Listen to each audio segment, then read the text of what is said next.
Okay, so day 1, week 2. I'll address this first. I do wear the same things basically all the time, so in case you're wondering.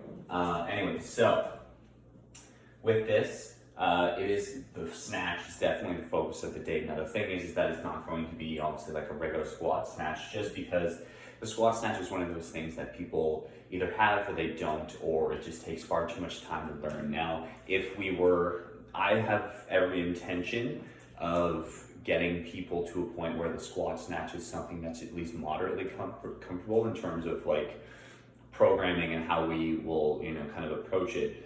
But for now, just coming back into things again, like that's going to be the thing for probably another week after this, until people can really get into a solid swing of things. We will be doing the power snatch today. So again, that's why with the way that the class is structured, you have that 10 minutes to warm up or whatever, and then you're going to have the 10 minutes or so, probably a little more, for breaking down the snatch again, just like we would before. So this is going to give you time to talk about the snatch, but then also, again, break it down. So snatch deadlift with the shrug, the pull, the muscle snatch, the power snatch.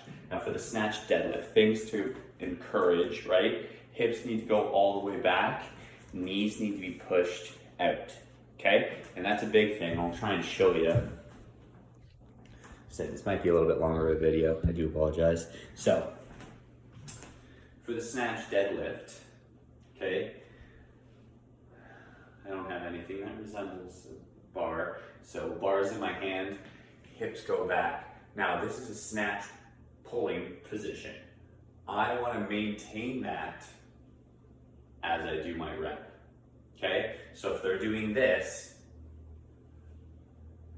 it's a shitty regular deadlift with a snatch grip, okay? So encourage, the hips are low, the shoulders stay high, and they're gonna drive through the legs and drive the knees out to do the actual rep. So that's the snatch deadlift. The snatch deadlift with the shrug, exact same thing. It's just instead, when the bar gets to the hip crease here, shrug, and then back down. Then now, probably someone like Ryan, for example, he would do a snatch pull, which is the next thing. Tell people no, because the snatch pull is what's going to come next. Okay, snatch pull, we've done these before. Fast, and then extension. Now, make sure bars get over the knees before they start to come up here so you can get that extension. Now, things to focus on. Elevate the bar with the hips and the shoulders, with the traps, not the shoulders, right? With the traps, okay? So if people are doing this, different movement, different purpose. They should have their arms straight and they should be reaching triple extension at the top. So I always say hips, toes, I don't know. Hips are extended, I'm on my toes, I don't know, I have shrugged up, okay? So keep that in mind. Again, you only have to do like a couple reps of each, probably like 5 to 10 total. Even less than that if you're watching everyone individually, but just make sure that people have an idea of what the pull from the ground should look like, because that's what screws the most amount of people up. Now for the muscle snatch, just make sure, right? Bar does go all the way up. Notice there's no dip underneath. That's the power snatch. That is what's going to come after that. Okay, so the muscle snatch, focusing on the turnover, which is from here to here. And they need to make sure not only is the bar staying close, so encourage elbows up, wrists down, but it needs to be fast as well, because otherwise it's just going to look like this.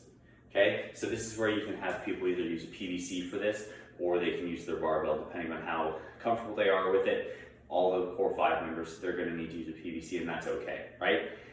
So, because there are going to be people that are quite new to it, when you get to the actual strength, that 3 reps every 90 seconds for 10 rounds, again, you're looking at about 30 seconds for those 3 reps. Don't encourage, tell them they have to, they're putting the bar down and fully resetting after each rep. So it's 3 singles as opposed to, just bam, 1 rep, 2 rep, 3 rep, okay? This way, people will learn to lift properly, right? And that's the problem with a lot of cycling, there's a time and place, and it's absolutely necessary for CrossFit. But if we want to learn how to lift properly, we do need to slow things down a bit. Now, we're still lifting on a clock, but we're not rushing to get that set done. We're just keeping accountable with when we're doing our sets, which Meg brought up to me. She thinks that I should add a clock to most of the things, and I agree because I like it when people have that opportunity to converse with things, but we are there for a purpose, and we are there to get a workout done. So I'll try my best to add it in, but at least like with something like this, for example, it is taken care of, right? We're already on that clock. People need to stay diligent with it to make sure that they don't miss that opportunity to lift, and that they're actually focused on lifting when they do. But that's something that I'll kind of like play around with moving forward, because at the same time, like, even if it's not a full clock, well, let's say, for example, front squats on Tuesday, it's 20 minutes, it's 20 minutes. You don't have to tell people, like, have a clock running and say every 2 or 3 minutes, make sure you're hitting a lift, and yell at people, right? I'm sure Meg would, to make sure that they are actually doing that, okay? But that's just, one thing. Anyways, going back to the power snatch for today. Full reset, have them bump up the weight a little bit each time, probably only like 5 or 10 pounds. Maybe they have to stay at the same weight because it's 10 sets, right? They're gonna start light for sure. Probably only like a 10-pound plate on each side, and that's okay. Try and have them go up a little bit at a time. Other than that, for the ones that have never snatched before, tell them, don't even worry about the clock. Don't worry about what they're hitting, what rep they're hitting. Have them do a hang power snatch if they need to. Have them do a snatch from the hip if they need to. It's up to you, the coach, to make sure that they're basically getting some form of overhead in, but in a way that they're not going to hurt themselves. So if you need to, change it up completely for those people that don't know what they're doing, okay? They may be okay with hitting, 2 reps or something like that every 90 seconds. They may be okay with every minute or so, right? But just, this is a good opportunity for them to practice the movement itself. And that's the other reason why it's a power snatch and not the squat snatch, is because there's a lot of people that haven't even power snatched before.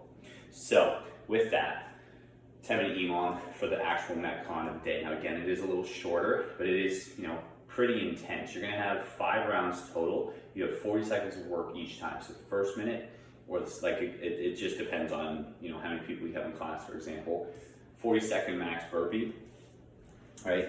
And then 40-second max salt bike. Now their score for the actual whiteboard, for example, would be their total amount of repetitions between both the assault bike and the burpee.